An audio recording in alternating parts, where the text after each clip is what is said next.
It is 5:43. This is a special call meeting of the with Uplift Education Board of Directors, Thursday, March 28th. Did I already say the time? 5:43, and we are called to order. Yes. Sure, my name is Ryan Moss. Good afternoon, the time is 5:43, and we have a quorum of the board, and we would call, this is a regular meeting of the Board of Trustees of Uplift Education. Fantastic, thanks very much. So could we maybe just begin, Dawn, with you, and just, I'm Dawn from wherever, or whatever you want to say, or I know Pat Lewis, so I'm a special person. Yes, I am a special person because I know Pat. Dawn Mann, Uplift Education Board member and parent for ever, 9 years or so, and in Dallas, Texas. Okay, my name is Kenneth Govan. I'm the board member. I'm also community board chair for one of our satellite schools here in Prairie. I'm Dr. Michelle Benson. I am a board member, retired ISD teacher, and also community board member for one of our schools up in the city. Hi, I'm Kathy Estrada.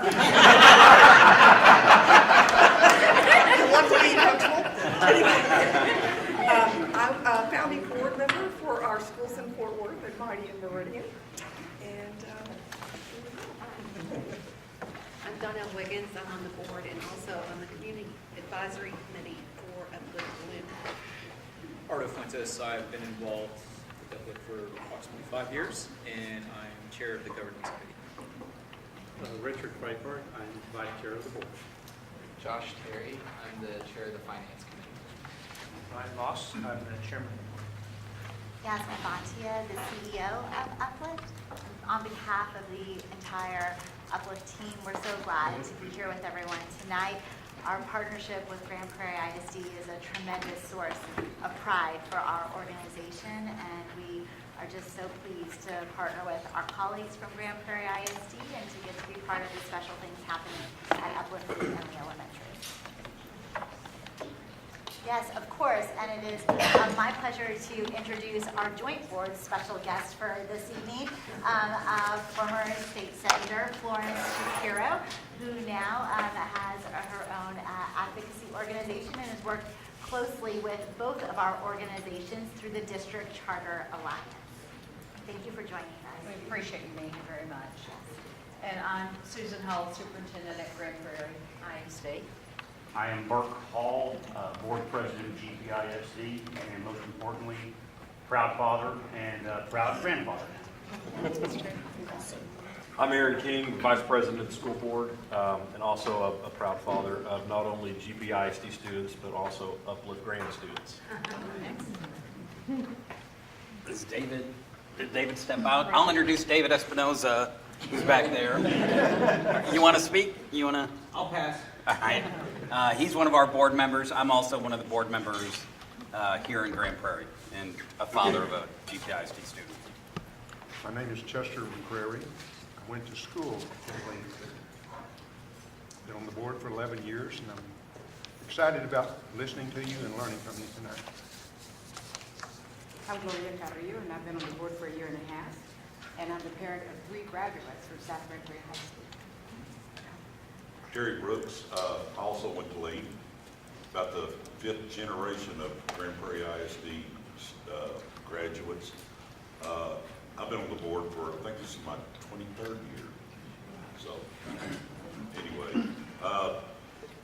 welcome to Grand Prairie. We're just glad to have you here. Thank you so much. So you'll allow me to take us to the agenda. Yasmin and I are just going to visit with you for a few moments. Appreciate you making your own introductions. Please help yourself to food. Erin, I apologize. I told you that was dinner, and I know that that was not dinner to you, but it's dinner to many of us. I made One a meal burger is right down the street. Yasmin expressed his sentiment earlier But thank you so much for joining us. When we started this endeavor, it really started with a conversation between the two of us about serving children and different ways to serve children. We are very, very pleased here in Grand Prairie that we had an opportunity to partner with you to provide the choice of an IB program to our students, because we don't have that anyplace else in our district. We're a district, we like to say we're a portfolio district.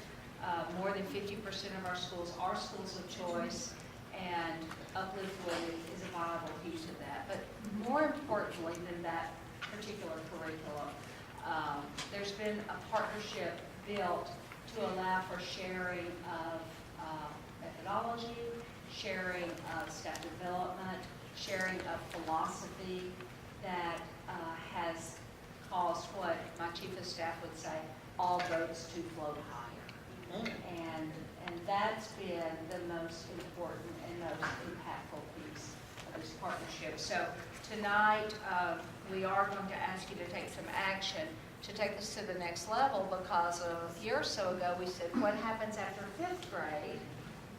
And it took a little bit of doing to figure that out.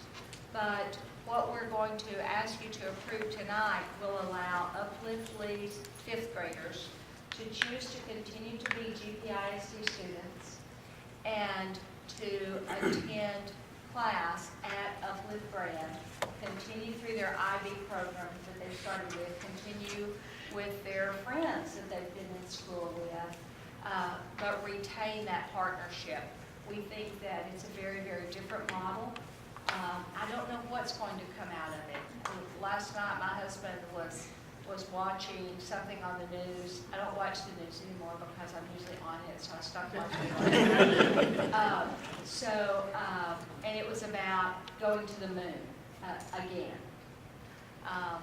And he said, why are we doing that? Why aren't we doing something else? Why would we be going to the moon again? And I said, I can't really answer that, but I know that 50 years ago, that drive of our nation to put a man on the moon, to have someone walk on the moon, was what created the process that we've learned so much from. I mean, when I was in high school, I learned to do math on the side. You do. But so many technological advances came from that. And so I was thinking about that this morning, as apparently I didn't give my husband a satisfactory explanation to that. That's almost the way I feel about this partnership and what's next, is what's going to come out of it, what are we going to learn from it, how are we going to learn to serve our children better. So we look forward to talking more about that, or less about it, would also work for us tonight. But most importantly, we're going to get to have a student performance tonight, and hopefully some time for all of you to interact and to hear from Senator Shapiro. The only thing I want to just add to Dr. Hall's remarks is just a thank you to 4 women in particular who've been incredible during this entire journey. 2 at the front of the room. And trust me, I'm going to get to my friends in the back of the room too, very, very much. I'm going to save the best for last. So Tracy Davis from Grand Prairie ISD and Deborah Bingham from Uplift, they literally have been the leads of this effort, and have made sure that it's just the partnership has thrived on all fronts, and have been the ones who have been leading the thinking on moving forward to the expansion of this partnership to the middle school. And I know you all have developed a really special friendship as well. Yes, apparently so. So I want to thank you both, because whenever you start something new, there are hiccups along the way, and you both have always approached it with a mindset of problem solving and optimism. That has just allowed it to thrive. And then, of course, without our 2 school leaders, yes, Bianca and Priscilla, who have to stand. Obviously, so much appreciation and just the way you 2 all have modeled world, leading as principals in partnership for the benefit of your staff and all the children. It's just a role model for schools across the state. So thank you very, very much to the two of you. Okay, Ms. Barnes, would you like to bring yours forward? Okay, you're ready for it. So our Uplift students are going to lead us through our pledges, so if everybody wouldn't mind going ahead and standing and lead us through our pledges. Special little treat for us.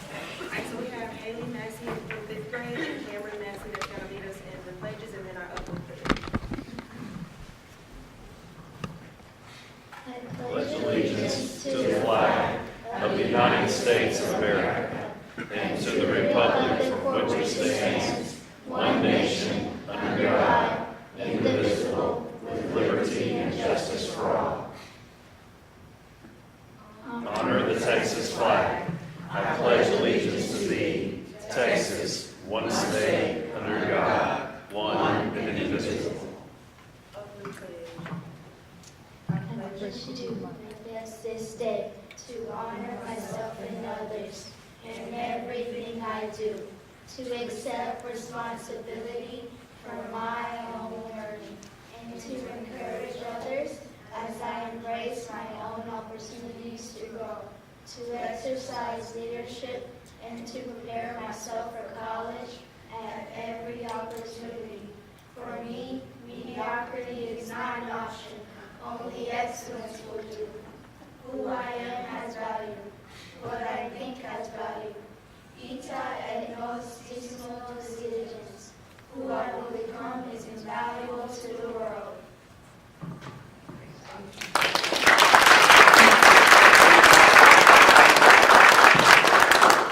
So next we're going to have some scholar performances so you all can be seated. So this year our 5th graders explored exhibition and we had a group of scholars to research cyberbullying. And then Grand Prairie has an initiative, Be Kind in Relationships, and this month we're focusing on being kind to our friends online. So we have our group of 5th grade scholars that's going to present their song for cyberbully awareness. Come on, gentlemen.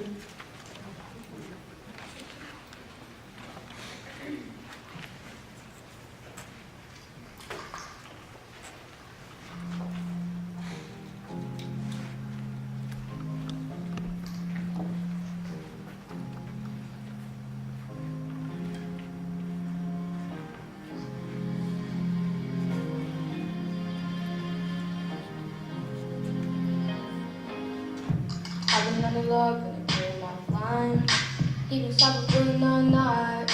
Feel like this account ain't mine. Who can relate? Woo! I've been learning how to cyberbullying all night. I'm just trying to start a big fight, but you know that it ain't right. Cause we want them to be alive. We want them to be alive. They shouldn't have to die today. They shouldn't have to die. We want them to be alive. We want them to be alive. They shouldn't have to die. Now let me tell you about 500,000 teens suffer from cyberbullying. Cyberbullying could result in emotional trauma. They feel like don't even matter. They know what they know what they know. But sad, depressed, they're hopeless. Never had a gun to call their own. They can never have a phone. I don't want to leave you alone. Where you been? Where you at? What's on your mind? All this can't happen from cyberbullying online. I've been under love and they're getting offline. Mine. You can relate. Woo! All the songs start a big fight, but you know that it ain't right. Cause we want them to be alive. We want them to be alive. They shouldn't have to die today. They shouldn't have to die. We want them to be alive. We want them to be alive. They shouldn't have to die. Now let me tell you why. Just take a deep breath and calm down before you push over. In your mind, you think you know that it's all over. Reset your mind and go to the special place in your mind. If you follow these instructions, I think that you'll be doing alright. I know what you are, where you are, what you're doing. I know you're the reason I believe in life. It's a stay without all night. I'm just trying to set a little light. It could be hard, it could be so hard, but you gotta live right now. You got everything to give right now. I've been on the lot, been a red, not flying. Keeping cyberbullying all night. Feel like this account ain't mine. Who can relate? Woo! I've been on the high, cyberbullying all night. I'm just trying to start a big fight, but you know that it ain't right. They finally wanna be alive. They finally wanna be alive. They don't wanna die today. They don't wanna die. They finally wanna be alive. They finally wanna be alive. They don't wanna die. Now let me tell you why.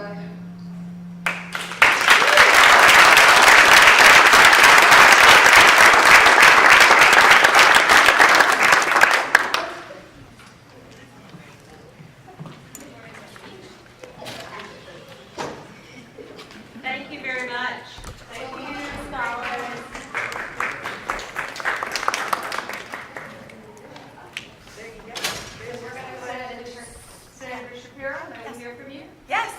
I thought I might stand because I couldn't see everybody. So, first of all, I just want to say, as an outsider, and I am an outsider from this organization, you're the most unique entity in Texas right now. When I was asked to help the District Charter Alliance get a bill passed in the legislature, I watched with my own eyes as senators and House members looked out in the audience at these two women and said, "You're doing what? Charters and ISDs working together? That's just not possible. They don't do that. In fact, most of the time, they're in conflict with each other. How is that possible?" So you know how significant that is. There are 181 members in the Texas legislature. House members, 150, senators, 31. These two women and the force behind them, you all, and the concept of partnering between charters and ISDs brought to their knees members of the legislature. There are 181 potential votes. 4 people out of 181 voted no. 4. And I'm not really sure why. 4. And I'm not sure that happens very often. So they heard the message that you have. They saw the activities that you presented. And they said, why can't we do this all over the state? This ought to be something that's used all the time, because innovation, creativity, and as Dr. Hull said, what's in the best interest of the student. Sometimes we lose context of why we're here working in this space. We forget about what's really and who really is the beneficiary of all this good work, and it's the students. And the work that's been done by this partnership has become the model for the rest of the state. So I applaud each and every one of you for the move that you did. It's a pleasure to continue to work through the legislative process this session. Well, I shouldn't say that. For the partnership. This has been a very interesting session. I came back to the legislature to work as I don't call myself a lobbyist, I call myself a consultant. Specifically because this is going to be the session, we hope, for education, for reform, for change. You can hardly not do that when you're putting $9 billion new dollars into public education. $9 billion new dollars. I was around, unfortunately, as chair of the Education Committee when we were looking at taking $9 billion out of public education during the downtime. So it was joyful for me to come back this legislative session in hopes that we're going to make some true transformational change. And when I think of transformational change, I think of what you all are doing. I have 2 documents in front of you. I've been asked to kind of share with you a couple of thoughts about the legislature and also an overview of the 2 bills that are before us. And I will do it in either order, but maybe we'll do the particular legislation. It'll be the Texas District Charter Alliance Legislative Overview, a real colorful little graph on the top. The 2 bills, obviously, that are the most significant, that everybody talks about most, and I'll just run quickly, are the Huberty Bill, HB 3, passed out of committee last week, will be on the floor of the House on Wednesday of next week. Many of the attributes that are in this bill to really focus a lot on, for those of you that don't like the numbers, I get it, really focus a lot on compression of tax rate, focus a lot on golden pennies and copper pennies, and I heard this morning that because the runs don't look very good, they're looking at silver pennies and all kinds of other things. But it's very technical. The reality is the Huberty bill and the Taylor bill, Senator Taylor offered a bill in the Senate called SB 4. He has not had a hearing on that bill at all. He's waiting for HB 3 to come over to the Senate side, and then he will transpose his comments and his bill into HB 3. That is going to take place after the floor debate and dialogue on next Wednesday. A lot will happen on Wednesday. There'll be a lot of amendments. They did the budget yesterday. They had 307 amendments. You think your meetings are long? They started at 10 and they ended at 1 a.m. on the floor. And believe it or not, at the end of the day, the House voted 148 to nothing in favor of the budget. Easy to do when you put $9 billion new dollars into a program. So it was a really interesting dialogue. The school finance piece comes directly from an interim study that was done. Governor, Lieutenant Governor, and Speaker put members on this interim study. They came back with a very significant report of how reform should look, and much of what's in the Senate version is directly from that study. Much of what is in the House version is a little bit different. But I believe, I'm Pollyanna in many ways, and I believe at the end of the day, the two bodies will come together and the ultimate conference committee report will be much more like the committee, report that was done by the commission. And I do think that you'll see transformational change in public education. At least I'm hopeful that we're going to see transformational change. It won't just be $9 billion thrown into a system. It will give a lot of transformational opportunities, strategic things that we believe and others believe who've been working in public education for a long time will dramatically change public education in Texas for many years to come. So those are the two bills. When you look after that is the district charter partnership. There was no such thing as a district charter partnership before last legislative session. Grand Prairie, ISD, and Uplift Charter School created that partnership, along with others. They weren't the first.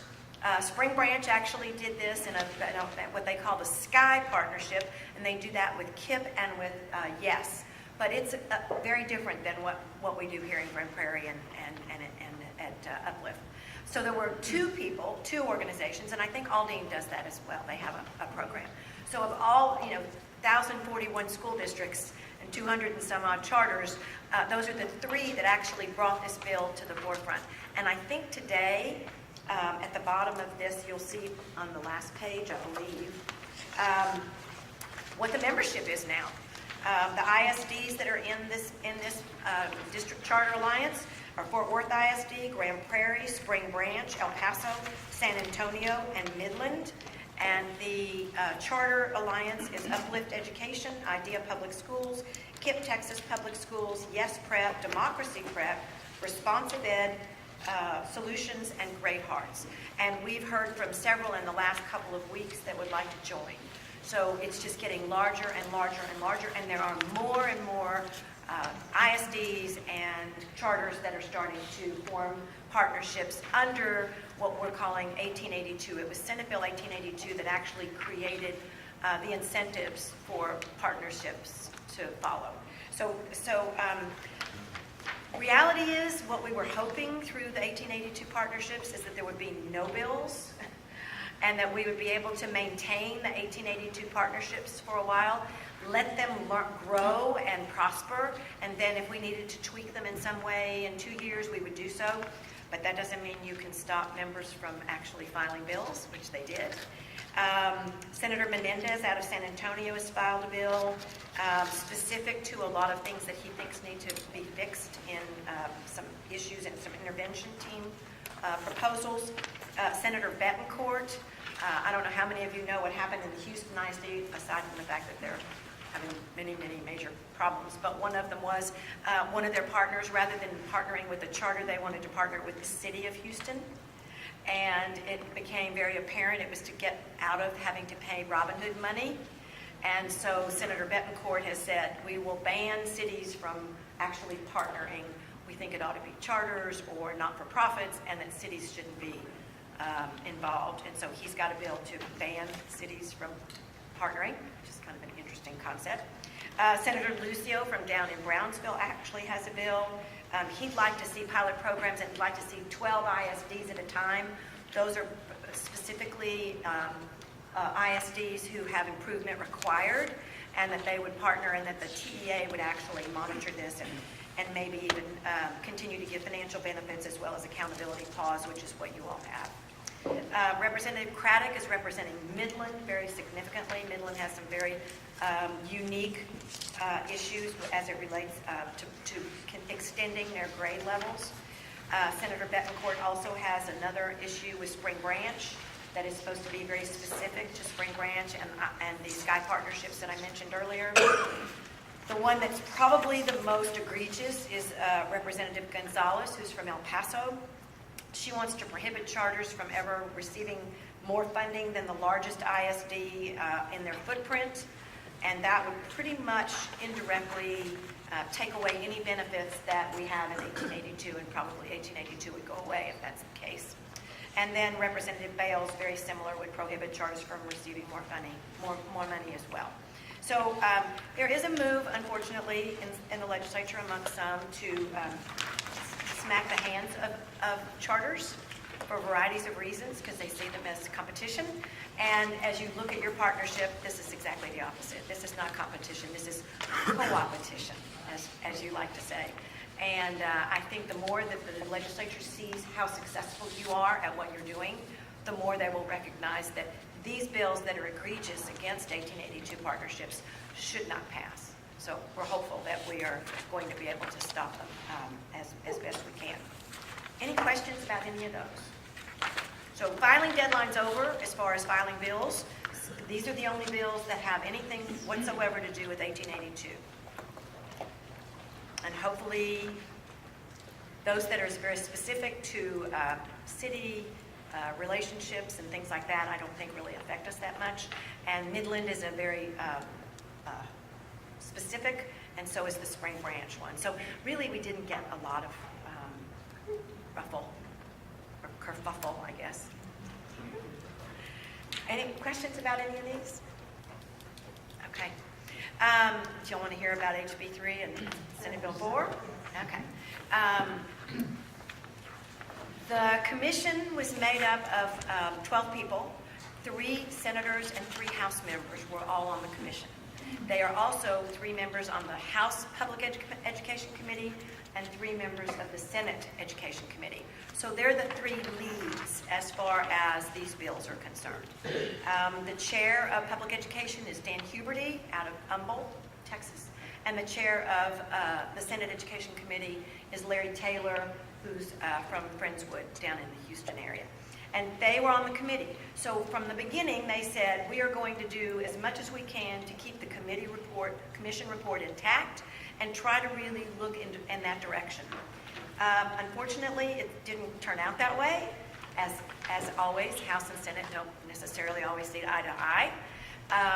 The hope, of course, is that although there are differences in this document that I've shown you, that they will come together. Usually that happens in conference. And so you know what happens after both houses, both bodies, pass their bills. They then have to come together, 5 members of the House, 5 members of the Senate, and they do a conference committee. And they go through the differences in both the bills, and they try to, what's the right word? They try to convince the other side that their side they compromise. At the end of the day, it's just one big compromise, which is good because you have 2 different bodies with 2 different concepts, and so you go to a compromise. Hopefully that will all work out, and most of what will get done will be in the conference committee, which happens a lot in big, major bills. So I'm going to very quickly give you an overview.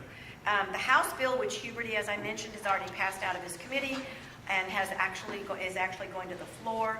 Overall funding for public education will increase by $6.3 billion. The other three, $2.8 billion or $2.7 billion, is for property tax reduction, compression of the tax rates. The Senate side, unfortunately, doesn't have anything in it right now for school funding, for school finance, because they actually took a wide swath, as most of you probably know, and said every teacher and every librarian in every school district in the state of Texas will get a $5,000 pay raise. And that's across the board, good, bad, or indifferent. It's across the board. It not only passed out of the committee, it passed unanimously out of the Senate, and the price tag on it is almost $4 billion. So it's very difficult to have much money for school finance reform. Senator Taylor specifically left blanks in his bill so that when he actually came forward and had more money, which, by the way, they announced today, Senate Finance Committee came to the same number in new money that the House came to. So there's now $9 billion in the Senate finance budget for school finance and for property tax reform, which they were at $6 billion before. So they're now on the same page financially. And if you can get on the same page financially, you can work through a lot of things, in my opinion. The basic format of what the House did and where they put most of their money, currently basic allotment to every single student in the state of Texas is $5,140. They increased the basic allotment to $6,030. Now, you're going to laugh when I tell you why they chose that number. It sounds like a crazy number. Maybe they did a lot of math and figured it out. Higher education has a goal of 60 by 30. I'm sure you all have heard that story. They hope to have 60% of the students between the ages of 18 and 24 to have a post-secondary, including community college, by the year 2030. This commission decided to do the same thing. And the commission decided that their goal was to do this by 60 by 30, and to do the same thing, but their goal is third grade reading and college and career and military readiness by the year 60-30. Hence, they chose $6,030. Yeah, kind of interesting. But they both stuck with it, so I guess there's some merit in that, or at least one of them did. One of the other things that I think is really important is, we've been talking about this for a long time, they are putting money into FullDay PreK. Finally, after many sessions. And that's a pretty big amount of money. The Senate said that they will require FullDay PreK for all eligible 4-year-old students. There are some on the House side that actually said 3-year-olds, and then it would automatically roll over to 4-year-olds. But I think you are going to find that your kindergarten classes are going to look much more like what you want, because everyone will have been to pre-K, which is such an important part of a young child's education. Property tax compression, I'm not going to bore you with those numbers. They provide $2.7 billion in the House to compress property tax rolls, which I think is really important, because you're hearing every day that people are being taxed out of their homes. There's a whole nother bill that actually does that, and it's a whole nother issue, and it will not be heard until another time. But I'm sure you've heard all about cities having to compress to 2.5%, counties having to compress, hospital districts on the House side. They took hospital districts out, and they took community colleges out. Don't know what they're going to do on the Senate side. Golden and copper pennies, I was in the legislature for 19 years. I was chair of the Senate Education Committee for 10 years, and I won't even begin to go into that because it is so complex and so convoluted, and it's very difficult to understand. So I'm going to leave that up to your CFOs and the people that know a lot more than I do. Recapture, as you well know, has been a huge problem. If Dallas Independent School District is a recapture district and they give money away, which they are, if Houston Independent School District is a recapture district and they have to give money away, which they are, you know we have a broken system. It used to be that it was just all the oil-wealthy communities in West Texas and Plano and Highland Park and a few others like that. Now it is, and there were probably 33 in 1993, which started Recapture, they're now over almost 430 that are giving money away. And it's not necessarily because, it's because their land is of value, but their students are, many of them, high poverty students in many of these school districts. So it really has been an unfair way to fund schools. And I think they finally said enough is enough, and they're going to mitigate it with Recapture by at least $3 billion. So that's a 38% over the biennium reduction in Recapture. Now that won't get everybody out of Recapture by a long shot, but it will start the trend to be able to do that. Blended learning is something that the House really feels strong about, so they wanted to put some money in for blended learning programs. Teacher incentive and compensation, theirs is really an incentive program. On the other side of the ledger, of course, is the $5,000 across-the-board pay raise. That will cause a tremendous amount of angst between them, and they'll have to work through those differences. The House emphatically said no STAR testing, no testing. If they had their way, they wouldn't test any kid for anything, period, end of statement. Those of us in the education world know that that is not a reality. But they are hearing, from moms and others that testing is just bad. And so they put into the bill no test-based funding provisions in the final version passed by the House Public Education Committee. The Senate will not do the same, and we'll see there can be I think they'll look at multi-measures. They'll do all kinds of things to ameliorate the tense nature of STAR testing that people think is just so terrible for our kids. So stay tuned for that. And then I mentioned the across-the-board pay raise. Compensatory education allotment is an index that I think they're going to change. Instead of free and reduced lunch students, they're going into census tracts, and there'll be 5 different census tracts to really dig down deep into where the actual poverty areas are, and they will use those accordingly. The gifted and talented allotment. This caused a lot of angst. A lot of parents who think that their children are gifted and talented, and there's a 5% limit. This is taking away that gifted and talented allotment, and that's some of the money they put into the basic allotment. So every school can now use gifted and talented, and they can go above their 5% if they so feel that it's necessary. There's no max. And then the last, there's a couple more. School board goals for early childhood literacy and post-secondary readiness. They want every school board in the state to have 3- and 5-year goals. Efficiency audits, this came up out of nowhere. It has everything to do with you raising your taxes, and before you go to the voters to raise above 2.5%, you have to have an efficiency audit. This caused a lot of angst, obviously, because the school district said, what are you talking about?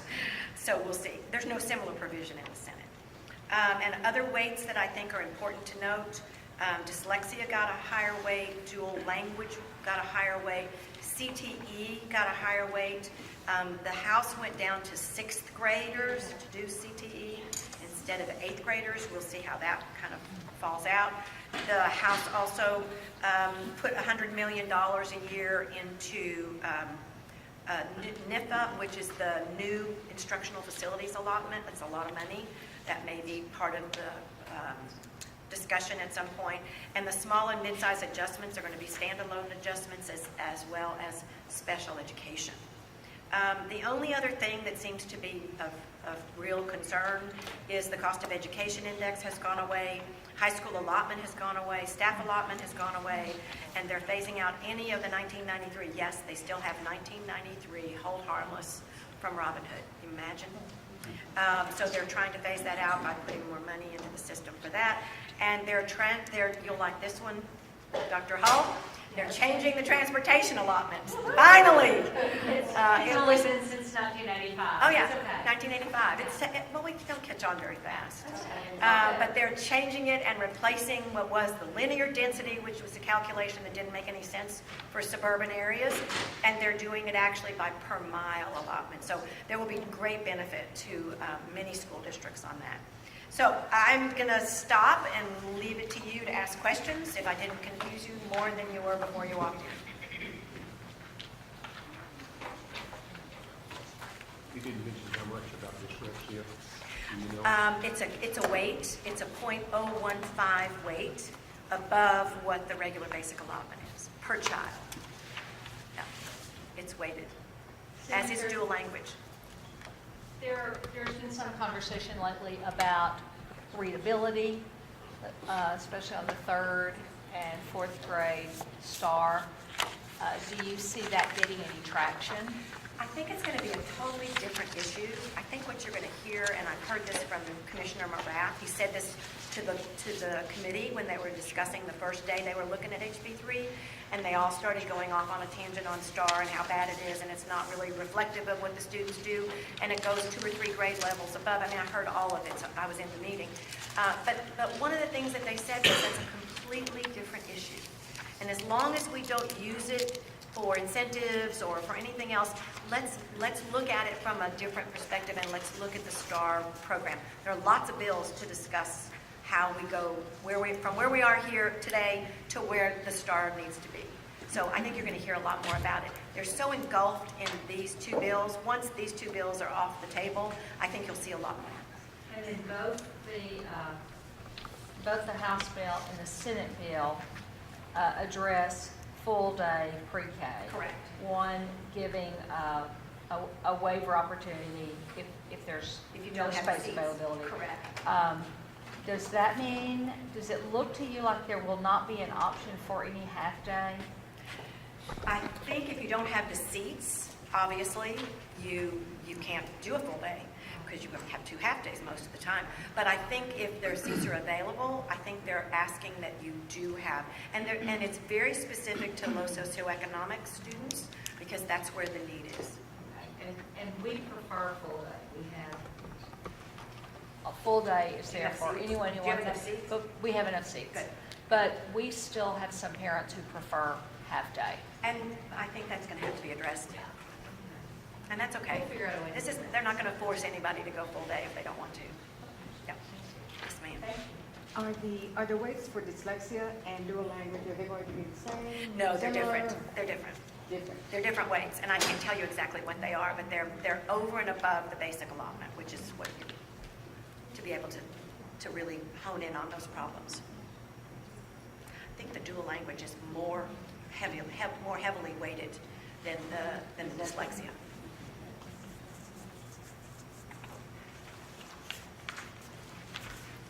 Anything else? Well, all I can tell you is keep doing what you're doing. You're the envy of the state, and you need to let people know about it because this is a program that I think other schools are trying to emulate, and the more successful yours is, the more schools are going to try to emulate. So, thank you.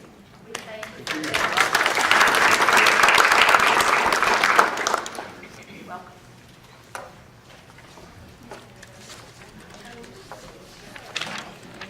Caught a plane, literally walked off the plane and came straight here, so we appreciate her time. Very much. Thank you so much. You're welcome. So, as Yasmin introduced us before, I'm Deborah Bigham on the Uplift side, and Tracy Davis, Prairie. we've been working together, we're kind of like 5 years now. I joke, I sometimes feel like I work for the district, and, you know, Tracy probably feels the same about Uplift. You know, we very much work together, we've testified together in front of the Senate committee, both kind of like knocking knees next to each other, but happily did it and have spent a lot of time thinking and collaborating on how we can make both our organizations better and see who's doing what better and then steal those ideas from each other. And it's been great. And a lot of you were in, actually, I believe we were at Days of Allah 5 years ago when we began this journey together. But some of you are new to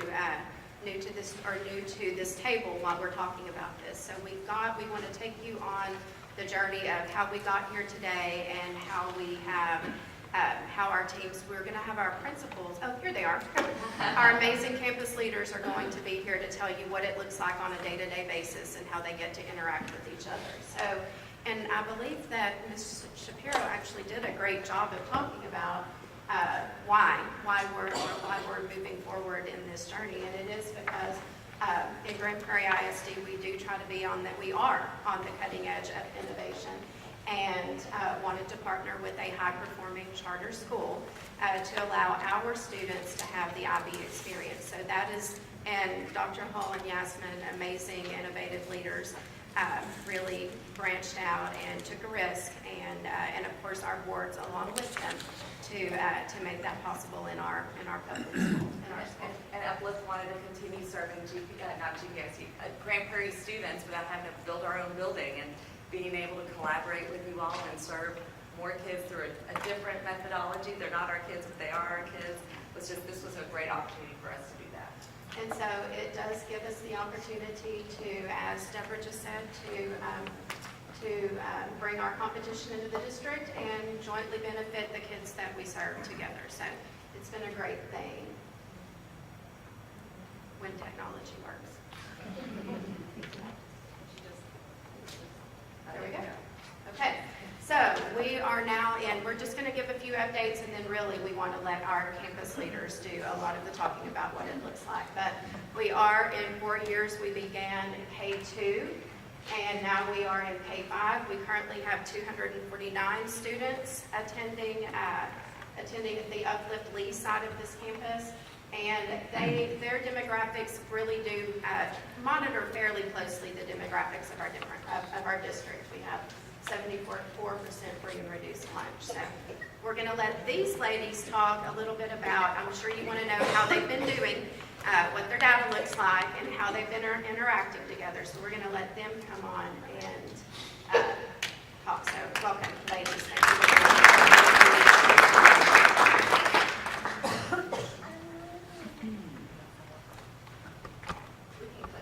Yeah, we'll play for you. Thank you. I'll be there for her. Okay, so for those of you who haven't met me, I'm Priscilla Collins-Parms, and I'm the Uplift Lead Director, and here's my partner, Bianca Green, the elementary principal. and we've been together for 2.5 years now. So this has been quite a journey for us, and what we want to talk a little bit about is how we collaborate as a team. It was interesting because they came in, her and Tony came in August, and then I followed them in November. And my first meeting, I walked in, and Tony came in and he said, "Oh, so you're the new principal?" And I'm like, "Oh, so you're the sitting principal?"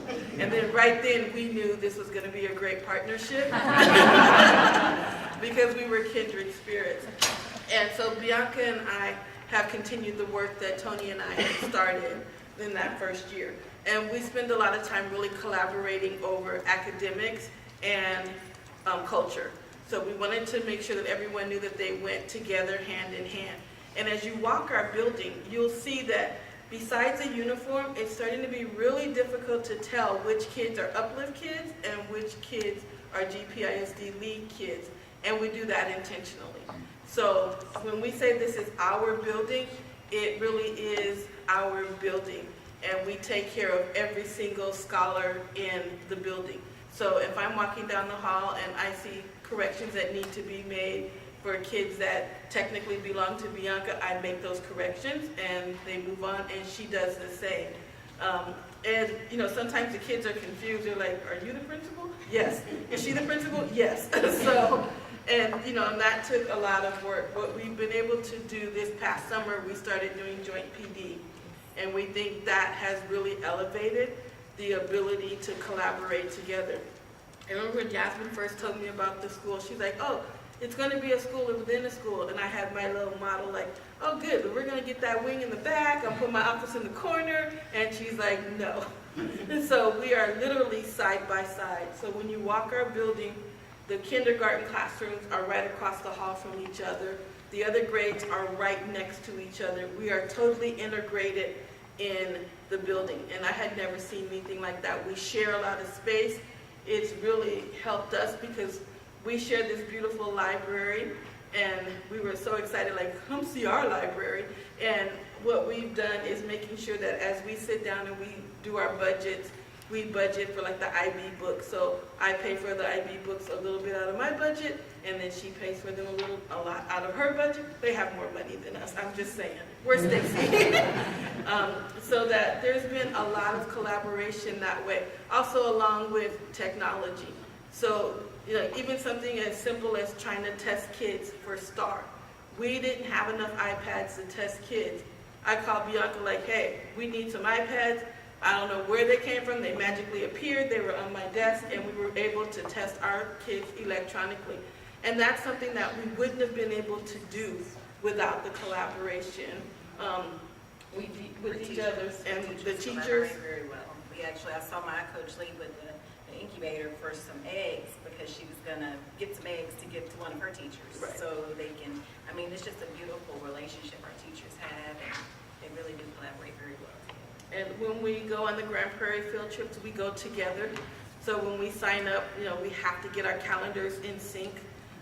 We do our parent things together. And so it's really a different and exciting experience. It's nice to have someone to think through all of these things with. And we really are close. We used to try to have formal meetings, but if you've met us, we're not those kind of formal type people. So we're literally popping into each other's office constantly. Hey, what are you thinking about this? Or I'm having trouble with this. Can you go look into my second grade classrooms and see what's going on? Because here's what I think is happening. And, and we do it back and forth. So, you want to add anything? Okay. As you can see, I'm the talker. So, and I think without that collaboration, we started in the summer. So this summer we really sat down and started looking at the calendar. And that's where we started making sure that we were planning together, because we start 2 weeks ahead. And so we're lucky we have the building all to ourselves for 2 weeks. But when they come in, we need to make sure that everyone feels welcome and everyone understands this is our house. It's not my house, it's not her house, it's our house. And we that took some training for both of us, and starting with the adults. The kids didn't have any problem with it. We really had to make sure that the adults understood the model and what we were trying to do here. Now, we also want to say that it's not always fun times, because we are a little competitive, because by nature, we're both competitive. So, I'll say, oh, how did you guys do in your summative? And she's like, oh, we rocked the house. We have the highest scores. And I'll go back to my teachers. Their third grade had higher scores than us. Like, what are we going to do about that? And, and vice versa. So, and we've worked through any issues that we have, because we are dealing with kids. And, and kids have their issues, but we share the cafeteria, we share the gym, we pretty much share everything. We share the PTA, so we share all the common areas. We share the inclusion teachers, so we share the counselors. So it's really a unique model where I don't think you would find that anywhere else. But what we've noticed is that everyone takes their lead from us. So if we're happy and we're having a good time in the building, the staff is happy and having a good time in the building. Oh, good. So we can start by looking at some of our data. We're really proud of what's happened here at Uplift League with our data. We take our MAP test along with STAR and our district assessments. So our MAP is our nationally normed test. And we're really proud of how far we've been able to push our scholars. So what we look for is we want to have all of our scholars in quintile 3 and above, because that tells us they're getting towards college ready. And we start talking about what is college ready when our kids come in kindergarten. And that's our goal, to push to make sure that by the time they leave us in 5th grade, that the majority of them are what we consider to be college ready. We like the fact that we're the highest performing school in Uplift. And we always, every time I see my colleague at North Hills, I'm like, we're coming for you, North Hills, because we're always coming for them, because being second best isn't good enough for us. We want to be on top. And we talk about that as a team.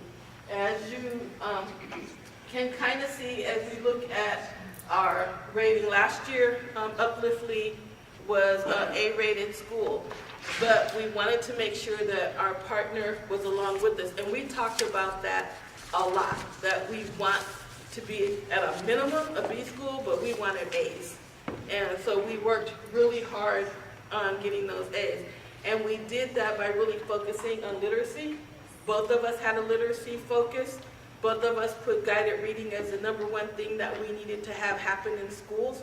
And then from there, we went into independent reading and shared reading and all the other things. And then we focused on writing. And that's been one of the focus that we've had for the last 2 years. So as we're thinking about our strategic priorities, they're pretty much the same. Sometimes we word them a little different so that we can match what our district priorities are, but our priorities are exactly the same priorities. And we go back and forth between the network and the district borrowing things back and forth, like, hey, we found this, here, you want to have it, and so we share readily. And this is, excuse me, the Lee Elementary performance. We received a B rating last year. And so this year we're going to get to the A with Uplift. Because we're going to be batteries, because we're going to be double A's. This year we were A, B on a roll. So we'll be double A's. And if you look to see the growth over the last 2 years, our admin team started here in the 2016-2017 school year. And then if you see, you notice the trends in the growth in both math and reading for Lee Elementary. And this is how we're doing collectively. And yes, I'm still a little upset about this math score. Yasmin's like, don't bring that up again, because I cannot let it go. You see my 3rd grade math? I told Yasmin I promised not to throw rocks at the 3rd grade teachers' doors. But Bianca and I had a big conversation about what was she doing in her math class that we didn't do, so that we could make sure that we captured that this year. And that was a really great conversation for us, so that we can continue to move forward. We talked about 3rd grade reading as well, and I was like, hey, do you have a teacher, maybe one of my teachers can go and observe for reading? And she was like, well, I was going to ask you the same thing. I was like, oh, okay, well, let's see what we can do. So we kind of came together and worked it out together. And decided we were going to double down on 3rd grade this year. So yeah, we're real popular in 3rd grade. Okay, and then what we did is when the scores came out, we had a joint revealing of our ratings with the teachers. You want to tell them about that? We did Pokios. Pokios is a company that comes, does the cookies with the ice cream, and we called it an A-B celebration because Uplift had an A, we had a B, and we just wanted to celebrate the teachers at the beginning of the year, show them we appreciate them, and we saw their hard work that they had done, that they had put in the year before. So it was a collaborative. And we had pizza too. And we had pizza. And we're grateful for our teachers, because we know without their hard work, this would not happen. So yes, we come through and we do the observations in the classroom, but they're putting in the work. They're coming and they're doing tutoring, they're doing after school, we have in-school tutoring for both schools, and we are appreciative that people that walk in this building are willing to work extremely hard for all scholars. And that's something unique, and you don't find that everywhere. This is a happy place. Like, we're some happy people, but we're serious about the work. So we want people to feel comfortable, because we spend a lot of time in this building. But we want also for everyone to understand that it's about making sure that we level the playing field for all the kids that walk in this building. And we talk a lot about we're going to be better than Green Hill. That's been our motto. So, because I keep telling them, I visit Green Hill and this is what they did. And we're like, oh, we're going to do that. And we've been really working hard towards that model. So it's beyond, because our kids are going to compete with those Green Hill kids when it's time to get scholarships and go to college. So we want them to start to be ready in kindergarten. And we spend a lot of time working on that. So I was telling her, like, oh, they haven't invited me back to Green Hill because I was in there taking pictures and we were analyzing how they were doing things. And one of our big pushes now is to build the classroom libraries.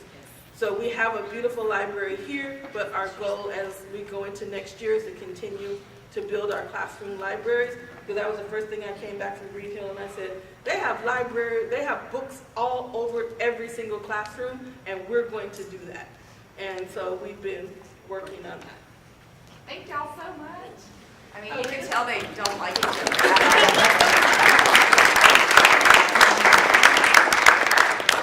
So what's next for Uplift Lead Primary?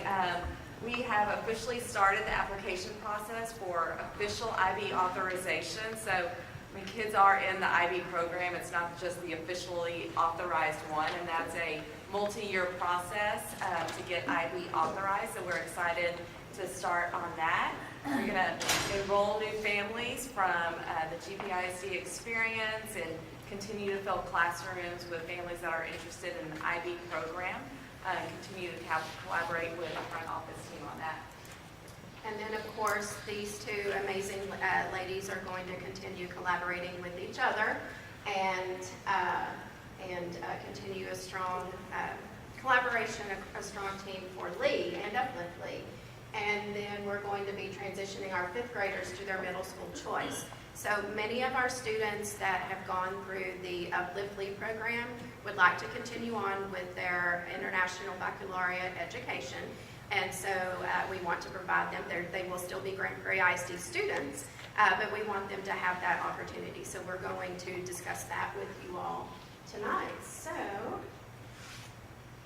the Uplift Secondary School vision is really just to replicate the success of what you've heard here tonight.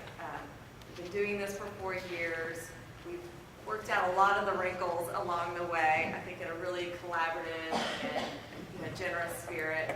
And we're looking forward to really blow Florence's mind one more time on flipping the model a little bit on innovation and being trailblazers as it relates to partnerships. So we want to offer Uplift Lee scholars who would like it a path to an IB diploma program, which we have just down the road at Uplift Grand. We want to leverage GPISD's excellent athletic program and extracurricular programs that we are not as strong in.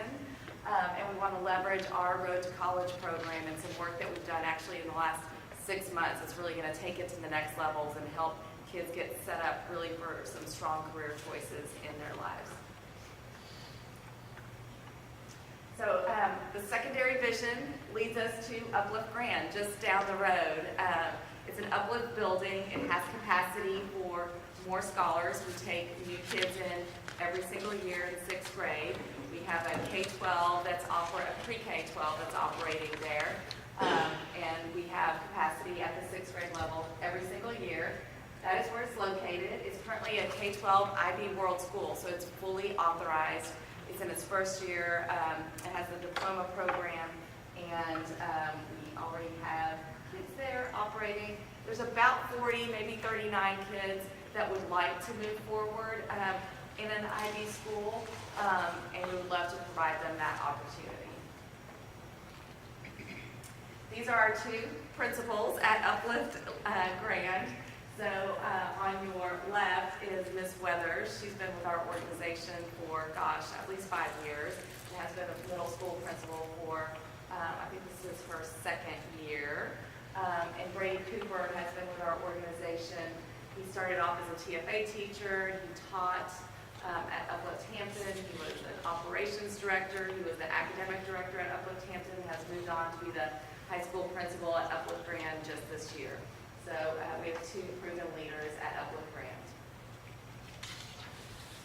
And so this past week, we provided you with the contract that will help us to move this partnership forward into its middle school years.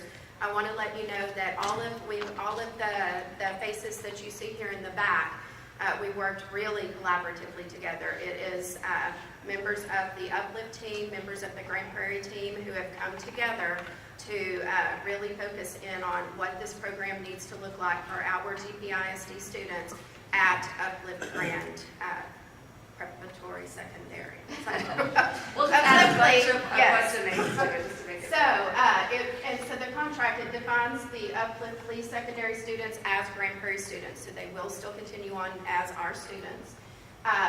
We also hold Uplift accountable for the academic development and achievement of those students. So we want to make sure, and I have gotten to meet the 2 leaders there, and they're amazing leaders, and I will be the one collaborating with them, having regular checks with them to monitor how our students are progressing, so that we know that they are really getting the strong IB experience that we are working with Uplift to provide. So sharing of services by both districts, they will be sharing counselors, sharing the counselors there, of course, the food service there, transportation. So we're working together to provide those experiences for our students on that campus. And it really outlines the duties and responsibilities of both of our entities as we're serving those students, and really provides for the transparency of and the access to the data and to the student progress and to the students for us as Prairie ISD as well. So again, that's been a contract that's been really worked on by working groups, teams from each of our respective organizations. So it's been a great experience. So we would like for you to have the opportunity, our board, and I guess if your board would like to attend as well, to have a chance to go see the campus. We've got a couple of times set up, but of course if that does not fit your schedule, then we will make other options available to you. But April 4th from 9 to 10 or April 5th from 1 to 2, and they are excited to show you around the campus and see what's in store for our middle school students next school year. Again, if you'll RSVP to me and let me know the time that you'd like to go, or say that time's neither of those are good for me, this is when I'm available and we'll make arrangements with you. And so, thank you very much for your support and your partnership and for your courage to make this opportunity a reality for our students.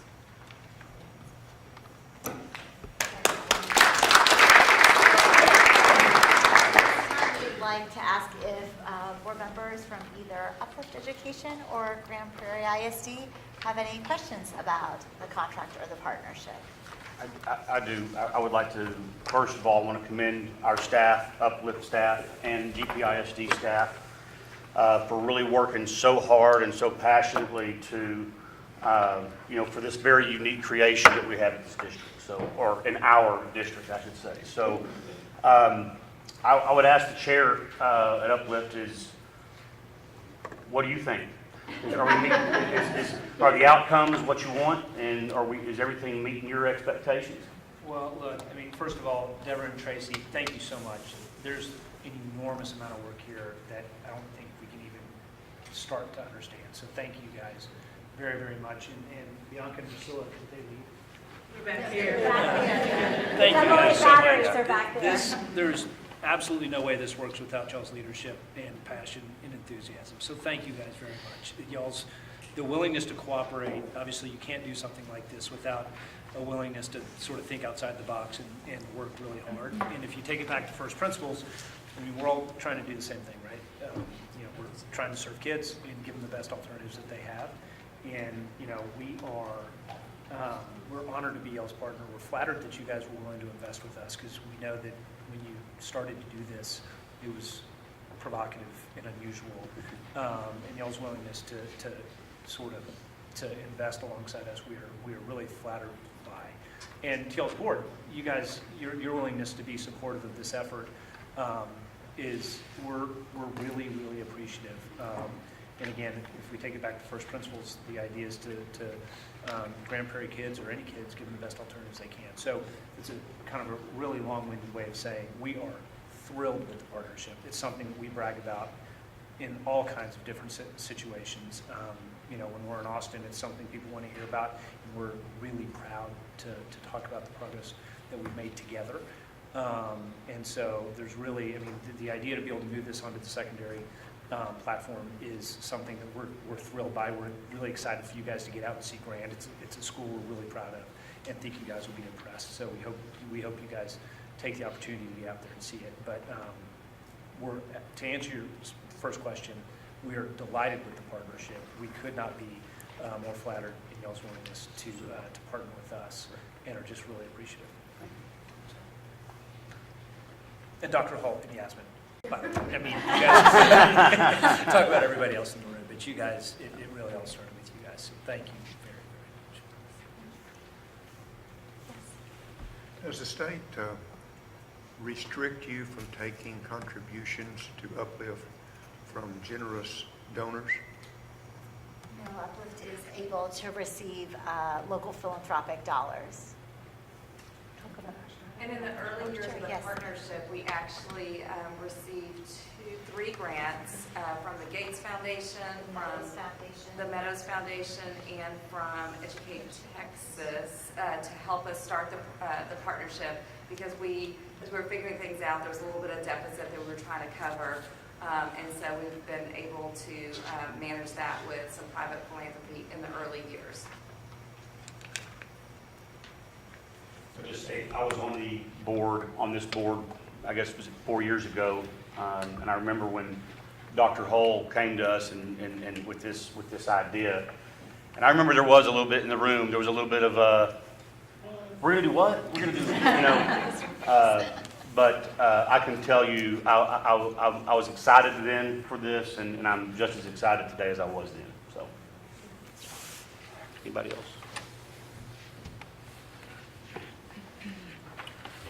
Tracy, our agenda has 2 items. Before we go there, I think Mr. McCrary was trying to interject something. I'm sorry. I think it's already been proven the reason we were successful is because the people that saw eye to eye decided they wanted to work together. They wanted it to be successful. They weren't here to compete and put somebody else at a disadvantage. We're here to work simultaneously and successfully together. Congratulations on that. So Tracy, I have a question for you. The first item is to consider and approve the charter itself and approve Senate Bill 1882 partnership. The second item is the contract. So the second item is the actual written document. Yes, ma'am. And the first item is simply approving or reapproving the partnership to include what's necessary to meet the requirements of Senate Bill 1882. Yes, ma'am. It is to grant a charter for the Uplift Lee preparatory secondary campus. It will be our campus. So grant that charter and then approve for us to apply for the additional funding. Yeah. So, if it pleases the board, I would like to recommend that the Grand Prairie ISD Board grant an in-district charter for Uplift Lee Preparatory Secondary and also approve the Senate Bill 1882 partnership agreement with Uplift Education for the operation of Uplift Lee Preparatory Secondary at Uplift Grand Preparatory, allowing for additional funding through Senate Bill 1882. And I will say to the Grand Prairie Board, I would entertain a motion. I would even entertain a power motion if somebody wanted to make one. Mr. President, Yes, sir. I'm going to try to do a power motion here if I can. Mr. Brooks? Rather not? May I amend my recommendation to also include that the board approve the contract with Uplift Education to extend the programming opportunity for interested students to include grades 6 through 12, allowing Uplift Lee primary students to continue in their international baccalaureate pathway. Mr. President, do you want me to repeat all that? Because if you do, it's not going to happen, all right? So you can just so move it now. So moved. Okay, I've got a motion on the floor by Mr. Brooks. I'll second that motion. All right, I got a first by Mr. Brooks, a second by Mr. King. All those in favor say aye. Aye. Aye. Any opposed? I oppose. Okay. Motion passes 6-1. Mr. Espinosa is the dissenting vote. So, Mr. Chair of the Uplift Education Board, I'd like to make a recommendation that we approve continuation with our 1882 partnership for Uplift Lee and for Lee Elementary, and then to also approve the contract to continue the partnership and move on to continue to serve Uplift Lee secondary scholars at Uplift Grant. So moved. Would you like to ask for a second? Second. All in favor? Opposed? Carries. Thank you. All right. May we live happily Ever ever after.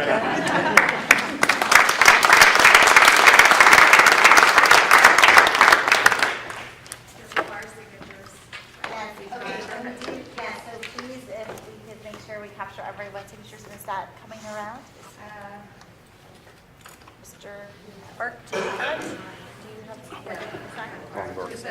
It will require Yasmin's, Ryan's, Dr. Oh, just on the con, yeah. Exactly. Okay, perfect. We'll make sure, we'll get 2 copies of it. Thank you. Someone asked me today if we needed 2 copies, so I know there are 2 copies here There are somewhere. 2 copies. Okay, great. Okay.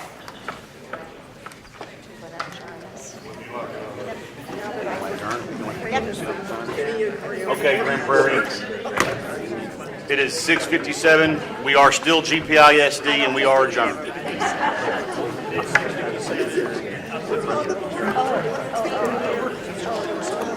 Mr. Hall, do you want to sign? I would love to. Awesome. David, we need your signature. Okay. Aaron, you can sign. We'll mark David's name.